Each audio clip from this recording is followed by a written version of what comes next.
સુરેન્દ્રનગર જિલ્લામાં વરસેલા ભારે વરસાદે ખેડૂતોને બરબાદ કરી દીધા છે। સાયલામાં અતિવૃષ્ટિના કારણે પાકને વ્યાપક નુકસાન થયું હોવાથી અહીં બેસણું રાખવામાં આવ્યું। ખેડૂતોએ મોંઘા દાટ ભાવના બિયારણ ખરીદી અને સારા પાકની આશાએ વાવેતર કર્યું હતું। બે મહિના સુધી પાકની માવજત કર્યા બાદ તૈયાર થવાના આરે પહોંચેલો પાક વરસાદમાં ધોવાઈ ગયો, ત્યારે ખેડૂતોએ ખેતરમાં બેસણું રાખ્યું। સુરેન્દ્રનગર જિલ્લાના ખેડૂત આગેવાનોએ વિવિધ ગ્રામ્ય વિસ્તારમાં ખેડૂતોના ખેતરે ફરી અને પાકનું નિરીક્ષણ કર્યું। અતિવૃષ્ટિના કારણે ખેડૂતોના કપાસ, ધાન્ય પાક અને શાકભાજીનું કરેલું સંપૂર્ણ વાવેતર નિષ્ફળ ગયું છે, ત્યારે ખેડૂત આગેવાનોએ ત્વરિત સર્વે કરી 100% વળતર ચૂકવવાની માંગ કરી છે। જો સર્વે કરી તત્કાળ સહાય ન કરવામાં આવે તો આગામી દિવસોમાં ઉગ્ર આંદોલનની ચીમકી ઉચ્ચારી। આ તરફ વઢવાણના ખેડૂતોએ કલેક્ટર અને ધારાસભ્યોને પણ રજૂઆત કરી। તો અમારો મોલ અત્યારે બધો નિષ્ફળ ગયો છે, કારણ કે કપા તો વાવેતરમાં માપે હતા, પણ કપાય બધા નિષ્ફળ ગયા અને બકાલાનું ઉત્પાદન અમારે ઝાઝુ વાવેતર હતું, એ બધું નિષ્ફળ ગયું છે। તો અમારી એવી માંગ છે કે અમને આમાં સરકાર સંપૂર્ણ સહાય કરે એવી અમારી માંગ છે।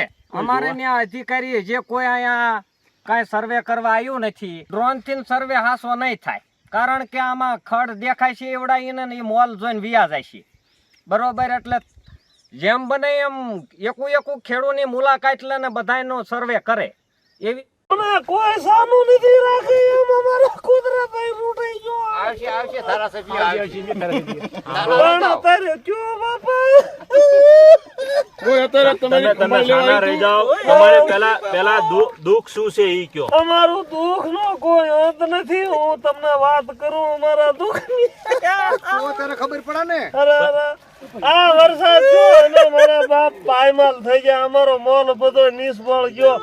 અમારે રોજ આવ્યા હતી, અમારા છોકરાની સણ હતી ને બાપા, ઈ બધું પૂરું થઈ ગયું। હશે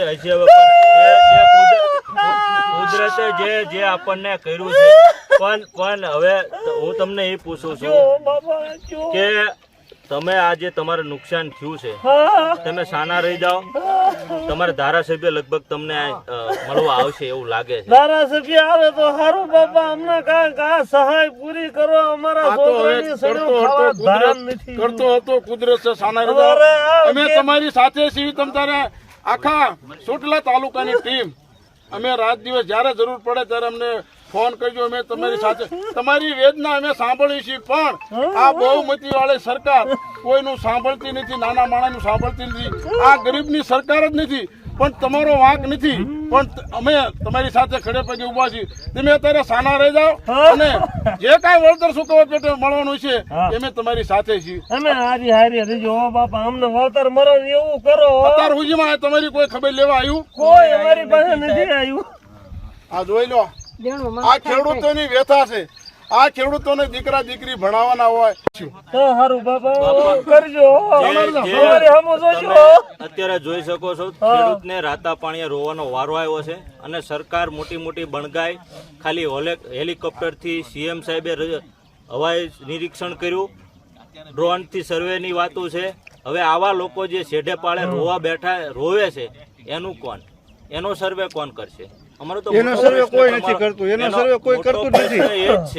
મોટો પ્રશ્ન એ જ છે કે ક્યાંક ને ક્યાંક તમે તંત્ર આંખ આડા કાન કરી અને આ જે કઈ નુકસાની છે એને ભીનું સંકેલવા માંગો છો।